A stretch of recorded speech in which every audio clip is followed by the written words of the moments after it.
Hi, my name is Mehdi Touzi. I'm author of the book Keys to Success at School and Beyond. I'm also contributing author at Huffington Post. Welcome to this workshop, which is about the secrets to raising independent kids. Life is full of challenges and problems, and for your kids to be successful, they need to think on their own, and they need to take sometimes action on their own. And it's about training. How do you train them to be independent? How to think independently? How to solve problems independently? Because at the end of the day, they are going to be out there dealing with the problem and challenges by themselves, and it's your training right here at home that can make them independent. So to me, successful problem solvers are independent and confident kids.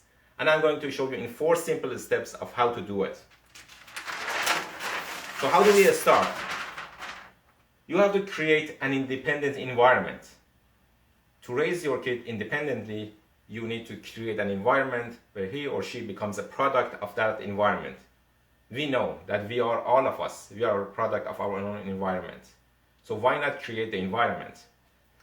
So when he tries or she tries to do something, don't help. Let them do it by themselves. And let them exhaust all the possibilities. In the process, your kid will learn things by trial and error. And there is a vast information and knowledge that he or she can earn in the process. For example, a simple example is folding laundry.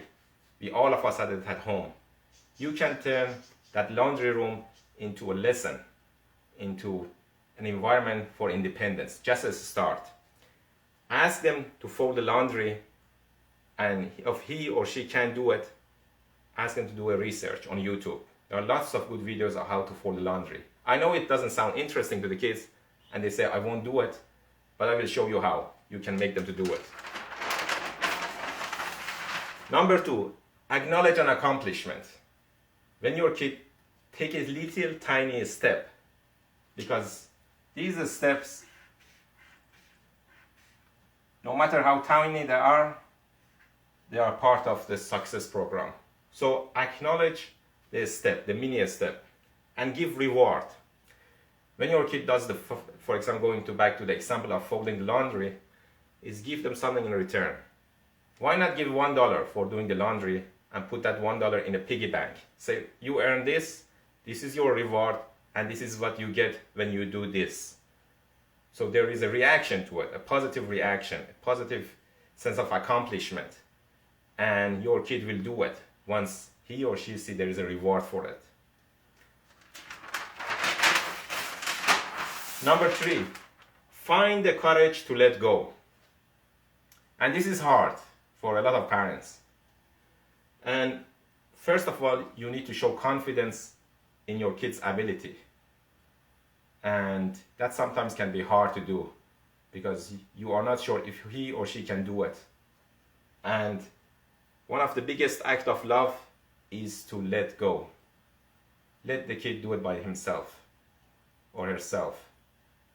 A good example is me, right here. At the age of 13, I have to go to Europe by myself, alone, with no family. I was pursuing science, so I was alone in the country, no friends, family, so I have to be independent, fast, and I have to be good at it. So in those processes, I learned a lot of things that I'm going to share with you throughout my book and workshop that you can help to raise your kid independently.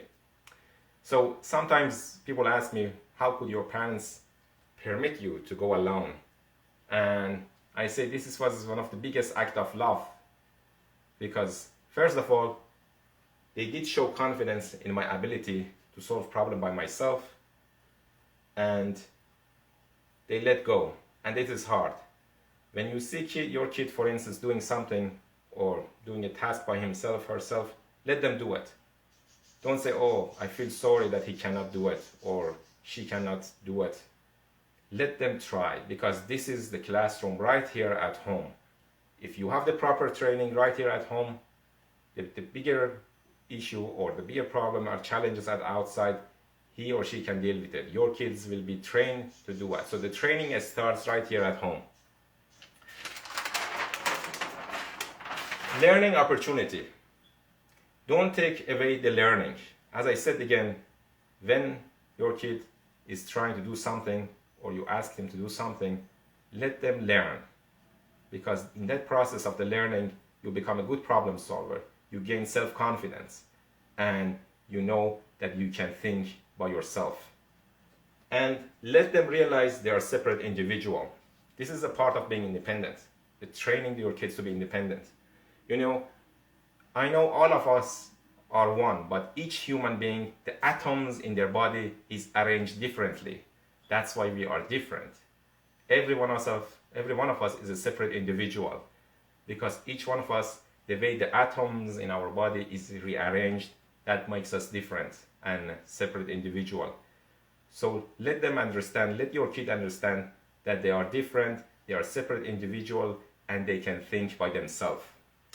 Do these 4 steps, and I promise you, you will see a big change in developing independence and a successful future for your kids. And if you need more tips, it's in my book, Keys to Success at School and Beyond. And if you need a help or have a question, send me a note. Thank you and have a great day.